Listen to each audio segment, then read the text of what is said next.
Boa tarde, no Acre, 1h19. Nós começamos agora mais uma edição do Gazeta Entrevista, a primeira edição da semana, e eu já começo pedindo desculpas, porque no Gazeta Alerta eu anunciei que nesse primeiro bloco nós iríamos conversar com a coordenadora do Comitê Chico Mendes, Ângela Mendes, e com o líder indígena Isaac Pianco. Isaac não, Francisco Pianco. Mas eles tiveram um probleminha, um imprevisto, já estão chegando aqui nos estúdios da TV Gazeta. Enquanto isso, nós antecipamos, trouxemos minha colega de trabalho, Débora Ribeiro. Obrigado, Débora, por você ter aceitado assim de uma forma tão espontânea o convite para integrar aqui o nosso programa de hoje. Mas vale a pena, de fato. Queria te parabenizar mais uma vez. Obrigada. Pelo prêmio que você e sua equipe, composta pelo Jailson e pela Lucinha, vocês foram vencedores da 10ª edição do Prêmio de Jornalismo do Ministério Público. E não foi um assunto qualquer que você tratou, né? Foi um assunto legal, como você falou. Obrigada pelo espaço, ajudar a gente a divulgar, porque é muito legal você ter o teu trabalho reconhecido. Mas, como você está falando, Ita, foi um assunto pesado. A gente falou sobre a violência que as mulheres sofrem e sobre esse processo, porque ela sofre violência, ela vai na delegacia, vai no IML, ela fica repetindo todo esse depoimento. Cada vez que ela repete esse depoimento, é um novo sofrimento. E conversar com essas mulheres, conversar com as delegadas, pesa bastante. Bom, o título da sua reportagem, Marcas da Violência. Por que você decidiu fazer essa reportagem? Foi uma pauta que te chegou, foi uma pauta rotineira, te chegou, caiu no colo, ou você fez questão de pegar essa matéria, esse assunto na unha? O assunto surgiu de uma conversa com a equipe da assessoria da Câmara dos Vereadores. Entendeu? Que estava conversando com a equipe da assessoria e eles comentaram que tinha uma vereadora que defende essa causa das mulheres, ela trabalha muito, no caso ela está até na reportagem, que é a Lene Petecão, e ela estava levantando essa bandeira de tentar minimizar esse sofrimento dessas mulheres, de não precisar depor, como estava falando, todas as vezes. Aí eu fiquei pensando, poxa, esse assunto é um assunto bacana. Aí a gente tentou pegar vários ângulos, não pegar só o lado da vereadora, claro. Buscamos a delegacia, buscamos a Casa Rosa Mulher, que presta toda uma assistência para essas mulheres também. O CAV, que é o Centro de Atendimento à Vítima do Ministério Público, também realiza um atendimento todo nisso. Então, realmente foi uma matéria que surgiu de uma conversa, a gente batendo papo, você como jornalista sabe, conversando com alguém, você, nossa, isso dá uma matéria. Foi numa conversa dessa que surgiu essa ideia, mas assim, não foi uma matéria que a gente falou, vamos ficar 3, 4 dias, não, foi durante uma manhã só. Bom, pedi para a minha editora me liberar, ela me liberou durante a manhã toda, a gente foi e fez. Ser mulher foi um elemento que, na tua avaliação, fez a diferença no resultado final? Agora você me fez uma pergunta difícil, porque a gente, como repórter, claro que a gente tem sentimento, mas a gente tem que tentar ser o máximo imparcial possível. Mas você acaba sentindo, dói mais. Eu acho que dói mais para uma mulher fazer esse tipo de matéria do que para um homem fazer. Não que se um homem realizasse esse material não ia ficar legal. Claro que fica. Tem várias reportagens sobre violência contra a mulher com homens e que são lindíssimas. Mas eu acho que para a mulher dói mais, pesa mais. O Acre, de acordo com relatórios oficiais, o mapa da violência é talvez o mais importante, coloca o Acre como o estado mais complicado para uma mulher viver, mais violento. Nós aqui somos os mais agressivos do país em relação à mulher. Pelo que você viu, você conversou com vários atores, com várias instituições. O poder público está preparado para enfrentar esse problema com a intensidade que ele exige? Preparado, Ita, eu não sei, mas tem boas intenções. Mas isso em política pública vale? A boa intenção?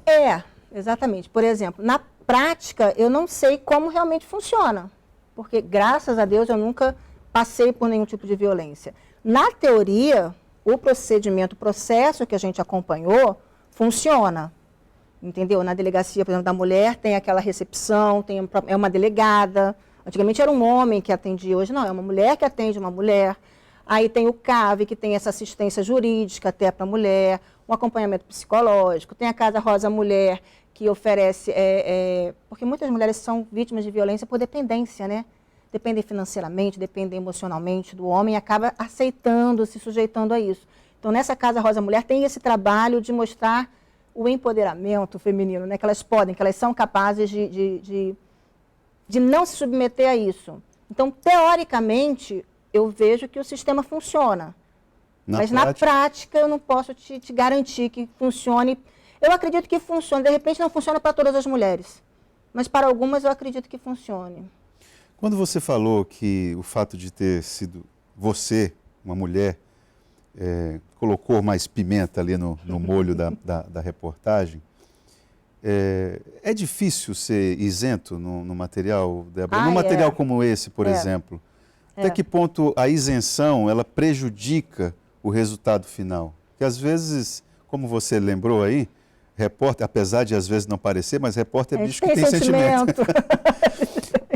Então, às vezes precisa. Eu não sei de que forma o repórter tem a liberdade ali de opinar ou de deixar que alguém opine, quando na verdade aquela opinião poderia ficar resguardada em off, enfim.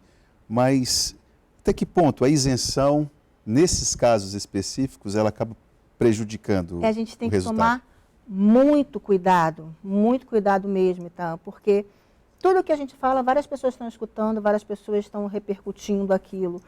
E a tua isenção, dependendo do assunto, poxa, você vê uma matéria de violência com criança, nossa, minha vontade é de ir lá e reagir. Violência contra a mulher, a vontade é de ir lá e reagir, só que a gente não pode. Então, você tem que conseguir equilibrar o teu sentimento, entendeu? Principalmente, porque na hora que você está gravando, até você consegue, você acaba se envolvendo na conversa. Quando você chega na redação, que você senta ali, vai escrever o teu texto, tu tem que parar e pensar, poxa, eu posso dar uma cutucadinha aqui, eu posso ser mais imparcial nesse ponto, mas eu também não posso ser imparcial ao ponto de tentar direcionar a opinião das pessoas. Eu posso tentar mostrar para elas, de repente, um pouco do meu ponto de vista, mas quem está em casa que vai assistir, ela que vai decidir qual é a opinião dela. Se ela acha que, por exemplo, que esse sistema do CAV, da Casa Rosa Mulher, da delegacia, se isso funciona ou não. Ela que vai decidir. Eu posso mostrar mais ou menos o que eu vi, mas que às vezes dá vontade de induzir um pouquinho, dá. O repórter é um formador de opinião, na sua concepção? Hoje em dia, eu acho que nós somos menos um pouquinho. Eu acho que nós já fomos mais. Por causa da mídia, da internet, do celular, do WhatsApp. Todo mundo vê, todo mundo filma, todo mundo coloca tudo. E sem um controle. Né? Quantas fake news, agora a palavra da moda é essa, né? Existem por aí. De repente as pessoas veem alguma coisa, colocam numa rede e, sem ser repórter, sem ser jornalista, sem ter nenhum tipo de preparo, acaba instigando as pessoas, fazendo as pessoas, de repente, gostarem ou não gostarem de uma situação. Eles acabam se tornando formadores de opinião também, sem ter nenhum preparo para isso. Formadores de opinião de uma forma erradíssima, né? Mas acabam se tornando. Eu acredito que sim, que nós somos mais responsáveis do que essas pessoas que utilizam essas redes de uma forma mais aleatória. Mas a gente tem que ser um formador de opinião de uma forma bem consciente, como você me perguntou antes, né? De deixar o teu sentimento influenciar, você tem que saber medir o que você pode falar, o que você não pode. Mas eu acho que a gente forma opinião, sim. Acha que o telespectador hoje, ele intervém mais na notícia, né? Ele tem mais mecanismos para poder fazer intervenções e aí o papel dele, que você está colocando, é que talvez ele não tenha o preparo técnico que um jornalista teoricamente teve, né? E antigamente, olha, antigamente, gente, parece que eu sou velhíssima. Antes dessa febre de internet e tudo, as pessoas esperavam o dia inteiro para assistir o jornal, para saber o que tinha acontecido, né? Vou esperar o jornal, vou ver o que aconteceu e tal. Hoje não, elas acompanham durante o dia todo tudo o que está acontecendo. Elas esperam geralmente o jornal para saber como é que se concluiu aquela situação. Na hora que você está produzindo um material, essa dinâmica está na tua cabeça? Porque isso coloca um problema para você. Se o seu jornal vai ser à noite, que novidade que eu vou levar para um camarada que está acompanhando esse problema aqui durante o dia inteiro? Né? Por exemplo, agora, pouquinho antes de eu vir para cá, eu estava sentada ali na redação, já preparando meu material que vai ao ar hoje à noite. A gente tem que pensar o que não vai ficar tão velho assim. De que forma que a gente pode preparar um texto com alguma informação. Às vezes tem os seus contatos, tem as suas fontes, que você conversa com a pessoa e ela já te adianta alguma coisa, né? Não, Débora, hoje à tarde vai ter a reunião, sim. O documento vai ser expedido, a prisão vai ser decretada, seja lá o que for. A gente consegue complementar. Mas é bem complicado. Concorrer com essa velocidade da internet para a televisão é bem complicado. Você migrou de um momento do jornalismo que trabalhava, digamos, de uma forma analógica e agora está nessa... Peguei uma tique, tá? Pois é. O que mudou nisso em relação a profissional? O que de essencial ficou e o que na forma mudou? Eu acho que a essência continua. Eu, quando entrei na televisão, tenho quase 22 anos já, e pelo menos eu falo por mim, claro, né? A minha paixão continua do querer sair, gostar de trabalhar na rua. Muitas pessoas não aceitam isso. Você já deve ter saído da rua. Não, eu gosto de ter esse contato com as pessoas. Eu acho que essa essência continua. Claro que a tecnologia chega, te dá mais velocidade, te dá mais qualidade do vídeo, te dá mais precisão ao vivo, né? Antigamente a gente não tinha essa coisa de fazer vivo, pegar uma câmerazinha no ombro e já conseguia sair fazendo um vivo para os jornais. A gente não tinha essa praticidade. Mas eu acho que a essência continua. Acho que quando o dia que acabar a essência mesmo, o teu gostar daquilo, indiferente de ser uma TIC, ser beta, ser digital, aí perde a graça. Mas eu acho que a essência tem que estar ali. Se não tem, desiste, muda de profissão. Débora, tem um problema que as autoridades de segurança pública, e a tua reportagem tratou do problema da violência, as autoridades de segurança pública estudam a comunicação como um dos vetores que podem potencializar o ambiente de violência ou não. Que reflexão que você faz a respeito disso? O papel de um programa como Gazeta Alerta, de um programa como Balanço Geral, esses programas que têm a pauta de segurança pública, de violência, de polícia, muito forte. Que leitura que você faz? Eles são programas necessários ou eles acabam reforçando, sim, o ambiente de violência? Um ciclo, alimentando um ciclo. Dividida ali, assim, um pouquinho. Eu acho que são necessários, porque as pessoas precisam saber o que acontece. Não dá para a gente só fazer matéria bonitinha. Se bem que eu prefiro fazer matérias positivas, claro, né?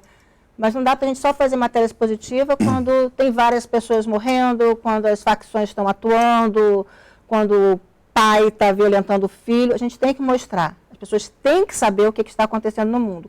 Mas, ao mesmo tempo, eu acho que a gente tem que ter muito cuidado da forma como a gente vai mostrar. Principalmente nessa época em que as facções estão se instalando, né, em vários pontos, que elas querem aparecer.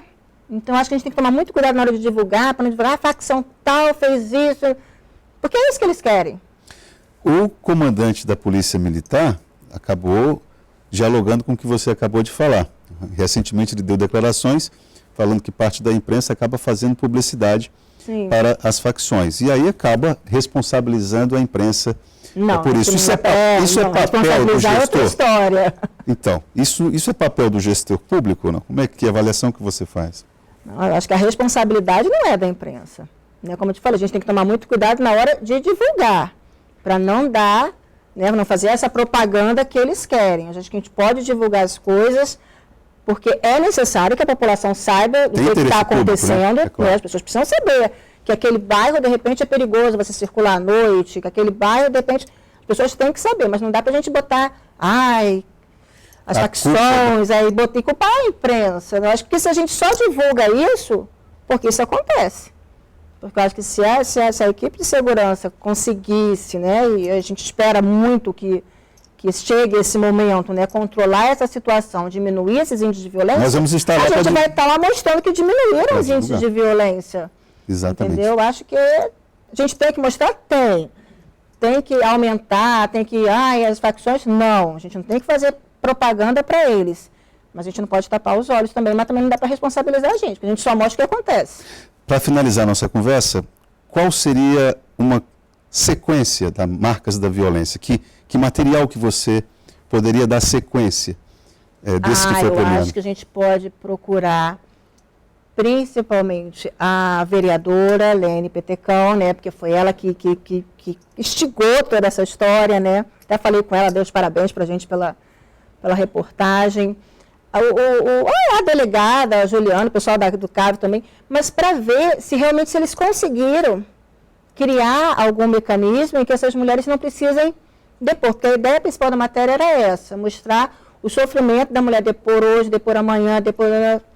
Se elas conseguiram alguma medida, alguma lei, alguma iniciativa, não sei, se elas têm alguma proposta realmente prática para a mulher foi agredida de alguma forma, né? Depois e tal, e pronto. Aquele depoimento é gravado, é validado legalmente de alguma forma, que eu já não sei como é que funciona essa parte, né? Mas se elas conseguiram alguma forma que não expõe a mulher tantas e tantas vezes a repetir aquele constrangimento, aquela situação todas as vezes. Débora, eu queria mais uma vez agradecer a tua vinda aqui, parabenizar pela conquista. Sempre quando uma matéria é premiada, é porque alguma coisa além foi feita. Eu tenho certeza que você e sua equipe fizeram por onde. Obrigado mais uma vez por você estar aqui. A gente agradece. Nós voltamos logo após o intervalo, falando a respeito da Semana Chico Mendes.